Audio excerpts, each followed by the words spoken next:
Hi hello friends, welcome to my channel. ಹೇಗಿದ್ರೆ ಎಲ್ಲ super ಆಗಿದ್ರೆ ಅಂತ ಭಾವಿಸ್ತಾ ಇವತ್ತಿನ ವಿಡಿಯೋ ಶುರು ಮಾಡ್ತಿದ್ದೀನಿ ಫ್ರೆಂಡ್ಸ್. ಇವತ್ತಿನ ಈ ವಿಡಿಯೋದಲ್ಲಿ ನಾನು ನಿಮ್ಮನ್ನ ಹನುಮಗಿರಿ ಅಥವಾ ಶಂಕರಗಿರಿ ಅನ್ನೋ ಒಂದು ಪ್ಲೇಸ್ಗೆ ಕರ್ಕೊ ಹೋಗ್ತಿದ್ದೀನಿ. ಈ ಪ್ಲೇಸ್ ಇರುವಂತದ್ದು ಚಿಕ್ಕಮಗಳೂರು ಜಿಲ್ಲೆಯ ಶೃಂಗೇರಿಯಲ್ಲಿ ಇರುವಂತದ್ದು. ಇಲ್ಲಿ ಒಂದು ಶಂಕರಾಚಾರ್ಯರ ವಿಗ್ರಹ ಇದೆ ಅಂಡ್ ಇದು ರೀಸೆಂಟ್ ಆಗಿ ಓಪನ್ ಆಗಿರುವಂತಹ ಪ್ಲೇಸ್. ಅಂದ್ರೆ ನಾನು ಈಗ ವಿಡಿಯೋ ಮಾಡ್ತಿದ್ದೀನಲ್ಲ, ಈ ಟೈಮ್ ಲೈನ್ ಅಲ್ಲಿ ರೀಸೆಂಟ್ ಆಗಿ ಓಪನ್ ಆಗಿರುವಂತಹ ಪ್ಲೇಸ್ ಆಗಿದೆ. ಅಂದ್ರೆ ಒಂದು ಶಂಕರಾಚಾರ್ಯರ ವಿಗ್ರಹ ಎಲ್ಲ ಇದ್ದು ಒಂದು ಟೂರಿಸ್ಟ್ ಪ್ಲೇಸ್ ಆಗಿ ಕನ್ವರ್ಟ್ ಆಗಿರುವಂತದ್ದು ರೀಸೆಂಟ್ ಆಗಿ ಅಂತಾನೆ ಹೇಳ್ಬೋದು. ಹಾಗಾದ್ರೆ ಬನ್ನಿ, ಅದು ಹೇಗಿದೆ, ಅಲ್ಲಿಗೆ ಹೇಗೆ ಹೋಗ್ಬೇಕು, ಇಲ್ಲಿ ಯಾವಾಗ ಓಪನ್ ಇರುತ್ತೆ, ಎಲ್ಲ ಅದ್ರ ಫುಲ್ ಡೀಟೇಲ್ ನ ಇವತ್ತಿನ ಈ ವಿಡಿಯೋದಲ್ಲಿ ತಿಳ್ಕೊಳಕ್ಕೆ ಪ್ರಯತ್ನ ಮಾಡೋಣ ಅಂತ. ಹಾಗಾದ್ರೆ ಬನ್ನಿ ಇವತ್ತಿನ ವಿಡಿಯೋನ ಶುರು ಮಾಡೋಣ. ಓಕೆ ಫ್ರೆಂಡ್ಸ್, ನಾವು ಈಗಿನ್ನೂ ಶೃಂಗೇರಿ ರೀಚ್ ಆಗಿದ್ದೀವಿ. ಆದರೆ ಏನಂದರೆ ಈಗ ಶೃಂಗೇರಿಯಲ್ಲಿ ಮಳೆ ಬಂದು ಜಸ್ಟ್ ಬಿಟ್ಟಿದೆ. ಆದರೆ ಫುಲ್ ಕಂಪ್ಲೀಟ್ ಆಗಿ ಏನು ಬಿಟ್ಟಿದೆ ಅಂತ ಹೇಳೋಕ್ಕಾಗಲ್ಲ, ಪಿರಿಪಿರಿಯಾಗಿ ಇನ್ನೂ ಮಳೆ ಬರ್ತಿದೆ. ಆ್ಯಂಡ್ ನಾವೀಗಿರುವಂಥ ಜಾಗ ಏನಿದೆ ಇದು ಶ್ರೀ ಜಗದ್ಗುರು ಆದಿಶಂಕರಾಚಾರ್ಯ ಸರ್ಕಲ್ ಆಗಿದೆ. ಹಾಗೆ ಇಲ್ಲೇನು ನೀವು ಮೇಲ್ಗಡೆ ಇಲ್ಲಿ ರಸ್ತೆ ನೋಡ್ತಿದ್ದೀರಲ್ಲ, ಇದು ಜೈಪುರ ಬಾಳೆನೂರಿಗೆ ಹೋಗೋ ರಸ್ತೆ ಆಗಿದೆ. ಹಾಗೆ ಅಲ್ಲಿ ಒಂದು ಬಸ್ ನಿಂತಿದೆಯಲ್ಲ, ಆ ಬಸ್ಸಿಗೆ ಯಾವ ಕಡೆ ಹೋಗ್ತಾ ಇದೆ ನೋಡಿ, ಅದೇನಿದೆ ಅದು ಶೃಂಗೇರಿ ಪೇಟೆ ಅಥವಾ ವೆಲ್ಕಮ್ ಗೇಟ್ ಅಥವಾ ಶೃಂಗೇರಿ ಬಸ್ ಸ್ಟ್ಯಾಂಡ್ ಏನಿದೆ ಆ ಕಡೆ ಹೋಗುವಂಥ ರಸ್ತೆ. ಅಲ್ಲಿ ಕಾರು ಬಸ್ಸು ಹೋದ್ವಲ್ಲ ಅದು. ಆ್ಯಂಡ್ ಈ ಕಡೆ ಕೆಳಗಡೆ ನೋಡೋದಂತಂದರೆ ಇದು ತೀರ್ಥಹಳ್ಳಿಗೆ ಹೋಗುವಂಥ ರಸ್ತೆ ಆಗಿದೆ, ಕೊಪ್ಪ ತೀರ್ಥಹಳ್ಳಿ ರಸ್ತೆ. ಆ್ಯಂಡ್ ನಾವೀಗ ಹೋಗ್ತಿರುವಂಥದ್ದು ಶಂಕರಗಿರಿ ಅಥವಾ ಹನುಮಗಿರಿ ಅನ್ನೋ ಒಂದು ಪ್ಲೇಸಿಗೆ. ಓಕೆ, ನಾವೀಗ ಹೀಗೆ ನೇರವಾಗಿ ಇದೇ ರೋಡ್ನಲ್ಲಿ ಹೋದರೆ ನಮಗೆ ಸಿಗುವಂಥದ್ದೇ ಶಂಕರಗಿರಿ ಅಥವಾ ಹನುಮಗಿರಿ ಆಗಿದೆ. ಎಲ್ಲೂ ಯಾವುದೇ ರೀತಿ ಟರ್ನಿಂಗ್ಸ್ ಇಲ್ಲ ಅಂತ ಡೈರೆಕ್ಟಾಗಿ ಹೋಗೋದು. ಹಾಗೆ ಈ ಏನು ಶಂಕರಗಿರಿಗೆ ಹೋಗೋವಂಥ ರಸ್ತೆ ಕರೆಕ್ಟಾಗಿ ಗೊತ್ತಾಗಬೇಕಂದ್ರೆ ನಾವು ಆದಿಶಂಕರಾಚಾರ್ಯ ಸರ್ಕಲ್ ಏನಿದೆ ಆ ಸರ್ಕಲಲ್ಲಿ ಒಂದು Abhinava Vidyatheertha multi speciality hospital ಇದೆ. ಆ ಹಾಸ್ಪಿಟಲ್ ರೋಡ್ ಏನಿದೆ ಅದೇ ಈ ಶಂಕರಗಿರಿಗೆ ಹೋಗುವಂಥ ರಸ್ತೆ ಆಗಿರುತ್ತೆ. ಇಲ್ಲಿ 2-3 ರಸ್ತೆ ಇದಾವೆ. ಈಗ ನೇರ ರಸ್ತೆ, 2 ರಸ್ತೆಗಳು ನೇರ ಇದಾವೆ. ಯಾವ್ದ್ರಲ್ಲಿ ಹೋಗೋದು? ಶಂಕರಗಿರಿ ಅಂತ ಉಂಟಲ್ಲ, ಶಂಕರಗಿರಿ ಎಷ್ಟು ದೂರ ಆಗುತ್ತೆ? ಹೌದಾ, ಥ್ಯಾಂಕ್ ಯು. ಸೊ ಗೈಸ್, ಏನಾಯ್ತು ಅಂದರೆ ಒಂದು ಸಣ್ಣ ಕನ್ಫ್ಯೂಷನಿಂದ ನಾನು ಮೇಲ್ಗಡೆ ರಸ್ತೆಯಲ್ಲಿ ಹೋಗೋನು ಕೆಳಗಡೆ ರಸ್ತೆಯಲ್ಲಿ ಬಂದೆ. ಬಟ್ ಇಲ್ಲಿಂದ ನೋಡ್ಬೋದು, ಇಲ್ಲಿ ಶಂಕರಾಚಾರ್ಯರ ವಿಗ್ರಹ ಕಾಣ್ತಾ ಇದೆ. ಎಷ್ಟು ಚೆನ್ನಾಗಿ ಕಾಣ್ತಿದೆ, ಎಷ್ಟು ದೊಡ್ಡದಾಗಿದೆ ಅನ್ನೋದು ಇಲ್ಲಿಂದನೇ ಗೊತ್ತಾಗ್ತಿದೆ. ಹಾಗಾದರೆ ಬನ್ನಿ ನಾವು ಆ ಕಡೆಯಿಂದ ಹೋಗಿ ಹತ್ತಿರ ಹೋಗಿ ಹೇಗಿದೆ ಏನು ಎಲ್ಲ ನೋಡೋಣಂತೆ. ಓಕೆ ಗೈಸ್, ಅವ್ರು ಹೇಳಿದ್ದಾರಿ ಇದು ಇಲ್ಲಿ ಮೇಲೆ ಹೋಗಬೇಕಿತ್ತು ಅಂತ. ನಾನು ಕನ್ಫ್ಯೂಸ್ ಆಗಿ ಕೆಳಗಡೆ ರಸ್ತೆಯಲ್ಲಿ ಹೋದೆ, ಅದು ನೇರ ರಸ್ತೆ ಇತ್ತಾ, ಹಾಗಾಗಿ ಆ ಕಡೆನೇ ಹೋಗ್ಬಿಟ್ಟೆ. ಈಗ ಶಂಕರಾಚಾರ್ಯರ ಪ್ರತಿಮೆ ಹತ್ರ ಹೋಗೋಣ. ಅಲ್ಲಿ ಯಾವ ರೀತಿ ಇದೆ, ಹೇಗಿದೆ, ಅಲ್ಲಿಂದ ಸುತ್ತಮುತ್ತ ಯಾವ ರೀತಿ ಕಾಣುತ್ತೆ ಎಲ್ಲ ನೋಡೋಣಂತೆ. ಹಾಗಾದರೆ ಬನ್ನಿ ಹೋಗೋಣ.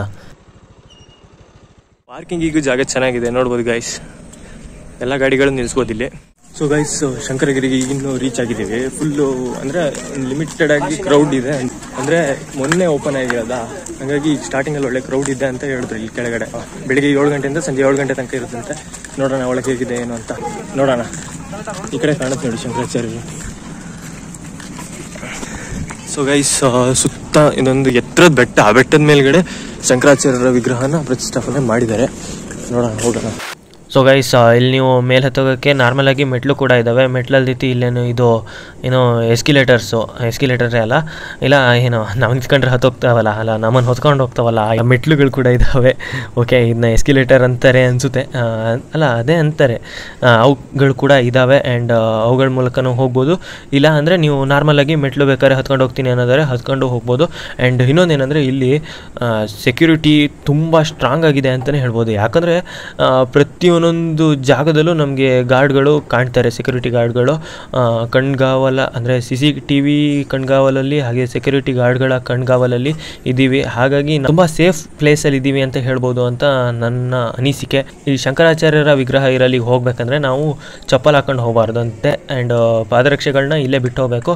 ಓಕೆ ಗೈಸ್, ನೋಡ್ತಿರ್ಬೋದು ಶಂಕರಾಚಾರ್ಯರ ವಿಗ್ರಹ ಕಾಣಕ್ಕೆ ಸಿಗ್ತಾ ಇದೆ.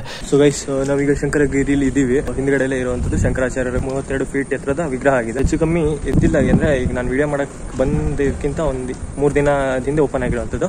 ಹೆಚ್ಚಂದ್ರೆ ಇಲ್ಲಿ ಒಂದು 50ರಿಂದ 60 ಜನರಿಗೆ ಇದೇನು ಓಪನ್ ಆಗಿದೆ.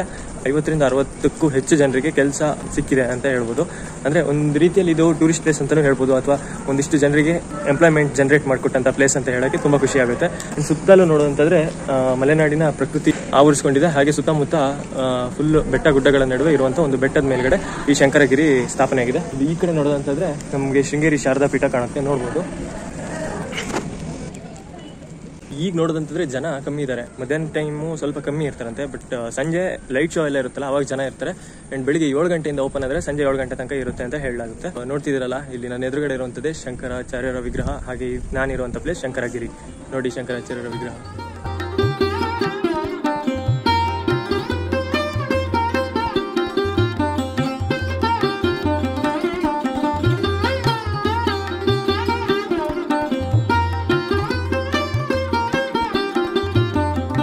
ಎಷ್ಟು ದೊಡ್ಡದಾಗಿದೆ ಅಂತ ನೀವೇ ನೋಡ್ಬೋದು. ಇದನ್ನ ಮೊಬೈಲ್ ಕ್ಯಾಮ್ರಾದಲ್ಲಿ ಯಾವ ರೀತಿ ಕಾಣ್ತಿದೆ ಅಂತ ಹೇಳೋಕ್ಕಾಗಲ್ಲ, ಆದರೆ ಬರೀ ಗಣ್ಣಿಗೆ ನೋಡಿದ್ರೆ ತುಂಬ ಬೃಹದಾಕಾರವಾಗಿ ಸಖತ್ತಾಗಿ ದೊಡ್ಡದಾಗಿ ಕಾಣ್ತಿದೆ, ನೋಡ್ತಿರ್ಬೋದು. ಫ್ರೆಂಡ್ಸ್, ನನ್ನ ಲಕ್ ಚೆನ್ನಾಗಿದೆ ಅಂತಲೇ ಹೇಳ್ಬೋದು. ಯಾಕಂದರೆ ಇವತ್ತು ಮಳೆ ಬಂದಿರೋದ್ರಿಂದ ಈ ಮಧ್ಯಾಹ್ನ ಸುಡೋ ಬಿಸಿಲಿಗಿಂತ ತಂಪಾಗಿ ಚೆನ್ನಾಗಿದೆ ಈ ಜಾಗ. ಸುತ್ತಾನು ನೋಡ್ತಿರ್ಬೋದು, ಬೆಟ್ಟ ಗುಡ್ಡಗಳ ಮಧ್ಯದಲ್ಲಿ ಶಂಕರಾಚಾರ್ಯರ ವಿಗ್ರಹ, ಸುತ್ತಮುತ್ತಲೂ ಪ್ರಕೃತಿ ರಮಣೀಯ ತಾಣದಲ್ಲಿ ಒಂದೊಳ್ಳೆ ವ್ಯೂ ಕಾಣಕ್ಕೆ ಸಿಗುತ್ತೆ. ಹಾಗೆ ಒಂದೊಳ್ಳೆ ಟೂರಿಸ್ಟ್ ಪ್ಲೇಸ್ ಅಂತಲೇ ಹೇಳ್ಬೋದು. ಫ್ರೆಂಡ್ಸ್, ಈ ಶಂಕರಾಚಾರ್ಯರ ವಿಗ್ರಹ ಇರುವಂಥ ಜಾಗದಲ್ಲೇ ಒಂದು ಜಾಗ ಬಿಟ್ಟಿದ್ದಾರೆ. ಆ್ಯಂಡ್ ಈ ಜಾಗದಲ್ಲಿ ಏನಂದರೆ ಒಂದು ವ್ಯೂ ಪಾಯಿಂಟ್ ಆಗಿದೆ. ಇಲ್ಲಿ ನಾವು ಹೋದರೆ ವ್ಯೂ ನೋಡ್ಬೋದು, ಅಂದರೆ ಸುತ್ತಮುತ್ತಲಿನ ಪ್ರಕೃತಿಯ ಒಂದು ಸೊಬಗನ್ನು ಇಲ್ಲಿ ನಿಂತ್ಕೊಂಡು ಸವಿಬೋದು. ಹಾಗೆ ಫ್ರೆಂಡ್ಸ್, ಇನ್ನೊಂದು ವಿಷಯ ಏನಂದರೆ ಇದು ಗುಡ್ಡದ ತುದಿಯಲ್ಲಿ ಇರೋದ್ರಿಂದ ನಮಗೆ ಸೂರ್ಯೋದಯ ಹಾಗೆ ಸೂರ್ಯಾಸ್ತ ಎರಡೂ ಕಾಣಕ್ಕೆ ಸಿಗ್ತವೆ ಅಂತ ನನ್ನ ಅಭಿಪ್ರಾಯ ಆಗಿದೆ. ಆದರೆ ಈಗಂತೂ ಕಾಣಕ್ಕೆ ಸಿಗಲ್ಲ, ಯಾಕಂದರೆ ನಾನು ಬಂದಿರೋದು ಮಧ್ಯಾಹ್ನದ ಹೊತ್ತು ಆ್ಯಂಡ್ ಫುಲ್ಲು ಇಲ್ಲಿ ಸುತ್ತಮುತ್ತ ಮೋಡ ಆವರಿಸ್ಕೊಂಡಿದೆ, ಹಾಗಾಗಿ ಈಗ ಕಾಣಕ್ಕೆ ಸಿಗಲ್ಲ.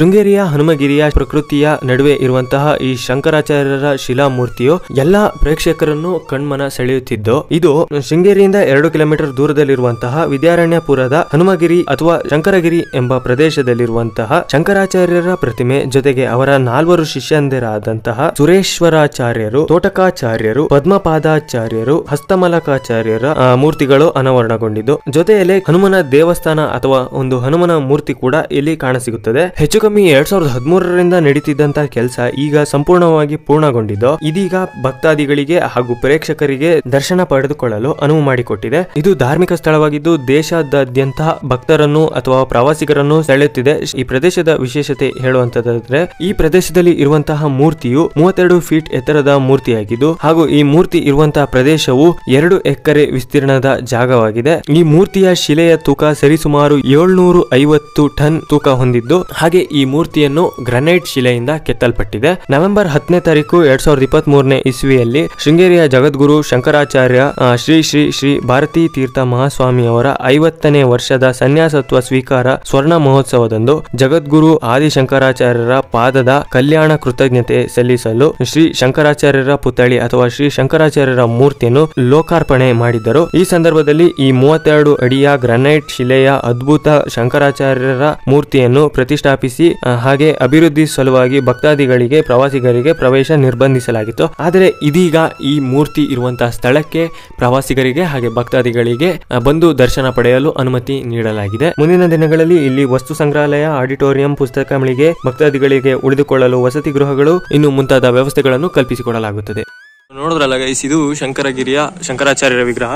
ಅಂಡ್ ಹಿಂಗೆ ಕೆಳಗೆ ಹೋದ್ರೆ ಹನುಮಂತನ ಅಥವಾ ಆಂಜನೇಯ ದೇವಸ್ಥಾನ ಇದೆ. ಕೆಳಗಡೆ ಹೋಗಿ ನೋಡೋಣ ಹೇಗಿದೆ ಅಂತ. ಇಲ್ಲಿ ಆಂಜನೇಯ ದೇವಸ್ಥಾನ ಇದೆ. ಏನ್ ಹೇಳ್ಬೇಕಂದ್ರೆ ಈಗ ಆಲ್ರೆಡಿ 1:50 ಆಗಿದೆ, ಫುಲ್ ಕ್ಲೋಸ್ ಆಗ್ತಾ ಬಂತು. ಅಂದ್ರೆ ಇನ್ನು 3 ಗಂಟೆಗೆ ಓಪನ್ ಆಗತ್ತಂತೆ. 1 ಗಂಟೆ ಅಂದ್ರೆ ಇಲ್ಲೆಲ್ಲ ಕೆಲಸ ಮಾಡೋರು ಇದಾರಲ್ಲ ಪಾಪ, ಅವ್ರಿಗೆ ಊಟದ ಟೈಮ್ ಅಂತ ಇದು. ನೋಡೋಣ ಬನ್ನಿ. ಆಂಜನೇಯ ದೇವಸ್ಥಾನ ಇದು ಕ್ಲೋಸ್ ಆಗಿಲ್ಲ ಇನ್ನು. ಇದೆ ಆಂಜನೇಯ ದೇವಸ್ಥಾನ.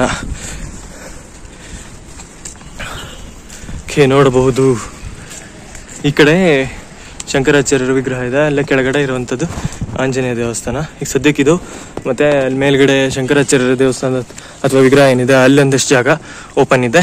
ಅಂಡ್ ಈ ಕಡೆಯಿಂದ ನೋಡೋದಾದ್ರೆ ಫುಲ್ ಪ್ರಕೃತಿಯನ್ನು ನೋಡ್ಬೋದು. ಅಂಡ್ ಇಲ್ಲಿ ಲೈಟ್ ಶೋ ನಡೆಯುತ್ತೆ, ಅಂದ್ರೆ ವಾಟರ್ ಶೋ ಅಂತಿರಲ್ಲ ಅದ್ ನಡೆಯೋದು ಇಲ್ಲಿ. ಅಂಡ್ ಹೇಳ್ಬೇಕಂದ್ರೆ ನೀವು ನೋಡಿರ್ಬೋದು KRS ಆಗಿರ್ಬೋದು ಅಥವಾ ಒಂದೊಂದು ಮೈಸೂರು, 2-3 ಕಡೆ, ಬೆಂಗಳೂರಲ್ಲೂ ಇದೆ, ಅಲ್ಲೆಲ್ಲ ವಾಟರ್ ಶೋ ನಡೆಯುತ್ತಲ್ಲ, ಅದೇ ತರ ಈಗ ಶೃಂಗೇರಿಲೂ ಕೂಡ ಆ ತರ ನಡೆಯುತ್ತೆ.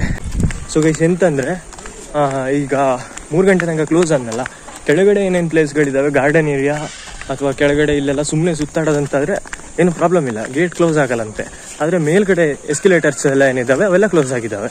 ಅವಿನ್ 3 ಗಂಟೆಯಿಂದ ಓಪನ್ ಆಗ್ತವೆ, ಆಮೇಲೆ ಮತ್ತೆ ಮೇಲೆ ಹೋಗ್ಬೋದು.